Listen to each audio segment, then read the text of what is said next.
In recent years, the idea of toxic positivity has become widely discussed. It describes situations where people respond to problems with shallow optimism instead of genuine understanding. A related but less known concept is emotional perfectionism, which focuses not on others, but on how we treat our own emotions. Emotional perfectionism refers to the tendency to expect only positive feelings from oneself.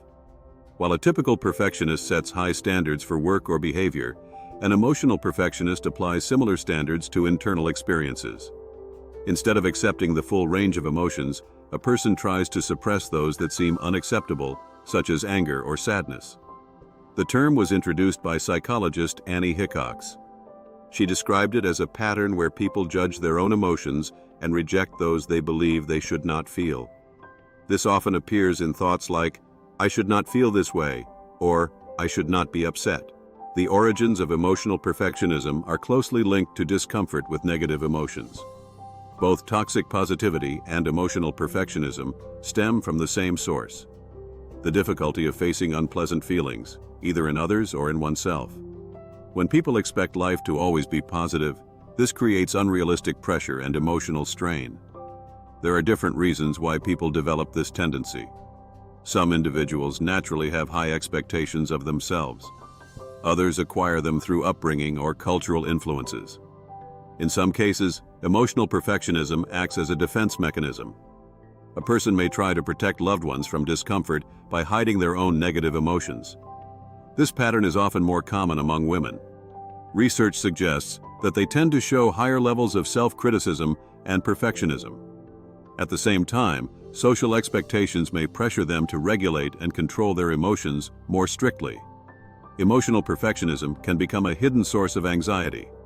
Even people who do not identify as perfectionists may still impose strict emotional standards on themselves. Over time, suppressing emotions does not protect anyone. It may provide temporary relief, but in the long term, it leads to internal tension and can damage psychological well-being. It can also affect relationships.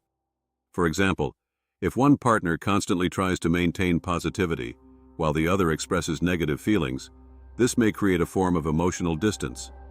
The person who struggles may feel unheard, as their emotions are replaced by forced optimism. Overcoming emotional perfectionism begins with accepting that emotions are not good or bad. The problem is not what we feel, but how we respond to those feelings. Developing emotional tolerance allows a person to experience both pleasant and unpleasant emotions without rejecting them. Mindfulness can help with this process. Paying attention to emotions in the present moment makes it easier to understand what they signal and why they arise. It also helps recognize patterns of emotional avoidance. It is equally important to communicate openly about needs and feelings. This creates space for more authentic relationships and reduces the pressure to appear constantly positive. Another key step is developing emotional flexibility. Instead of dividing emotions into acceptable and unacceptable, it is more useful to see them as part of a broader human experience. Finally, letting go of the need for complete control can reduce perfectionist tendencies. Negative emotions are not obstacles but signals.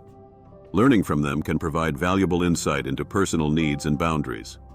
Emotional perfectionism may seem like a way to maintain control, but in reality it limits emotional life. Accepting the full range of feelings allows for a more balanced and authentic experience.